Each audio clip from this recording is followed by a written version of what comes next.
Hello and welcome to the W. Mason Coach Report with head men's basketball coach Joe Mihalich. Welcome, Coach. Glad to be here.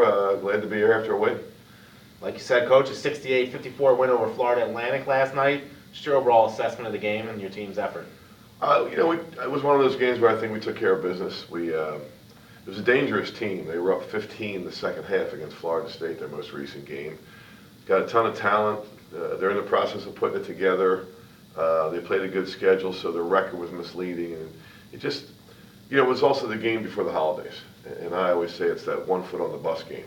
If your mentality is I got one foot on the bus or one foot on the train or one foot on the plane because I'm getting out of here to go home, you tend to lose focus. So I was proud of our guys for staying focused, taking care of business, and having a good solid win.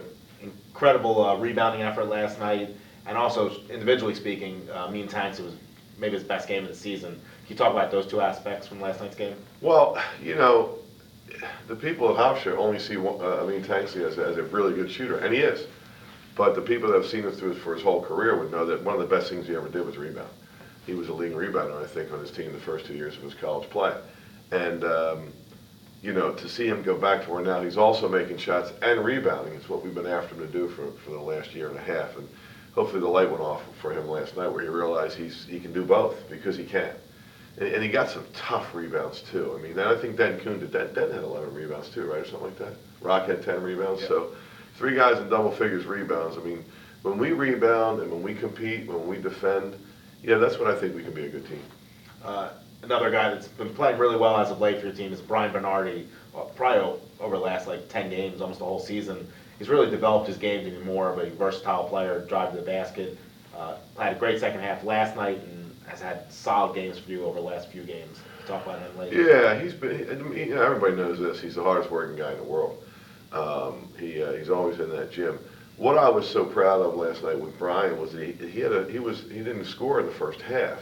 He kept his composure. He knew there was another half. He knew stay calm, stay patient. Wanya will get you the ball. We'll keep running our offense, and he had 10 points I think in the second half. So 10 points in 20 minutes. That's pretty good production. So I was proud of him for that.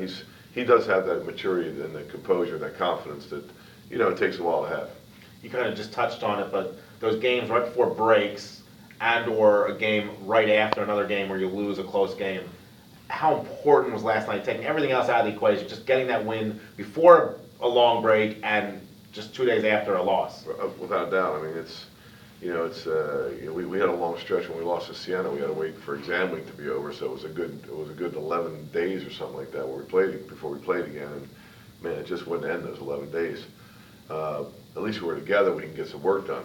This would have been horrible because if we wouldn't have taken care of business, we would have been we would have broke camp and not seeing each other, and it would just been miserable. So nice break now for the holidays. Come back on the 28th for your final non-conference game of the year. Thoughts going into the game against Sacred Heart? Well, it's much like the game we just played, I think. I mean, our guys are going to stay focused. They're a dangerous team. I just watched some tape this morning of them, and it's funny, they have a left-handed scoring point guard who really has a green light. I mean, he can do whatever he wants. I mean, he can shoot as much as he wants, drive whenever he wants, one-man fast break.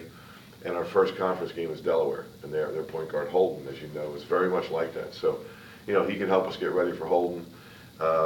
Jordan Allen's going to come back and play, and of course he played here before he graduated, and so I think he'll be very excited to play.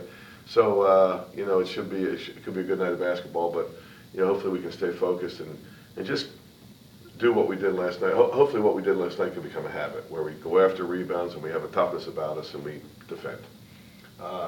And then as you mentioned, you start conference play on the 31st of December, a little earlier start than normal.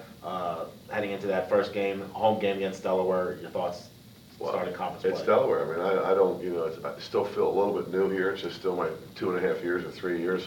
You know better than me, but if there's a rival in the league, it's Delaware. And so it's always fun when Delaware comes here. When we go to Delaware, they're off to a good start. They've had the injury bug a little bit, so they've suffered through that. But again, this, it'll be a great game. And on a personal note, your first Christmas as a grandfather, where are you spending the holidays? Wherever my grandson is. So if he's in Connecticut, I'll be there. If he's in Philadelphia, I'll be there. If he's in New York, I'll be with little Matt. Well, happy holidays to you and your family, and we'll see you back at the Max Sports Complex on the 28th, and happy holidays to you all as well. Happy holidays to everybody, you as well, and go Pride. Thank you for joining us on the W. Mason Coach Report.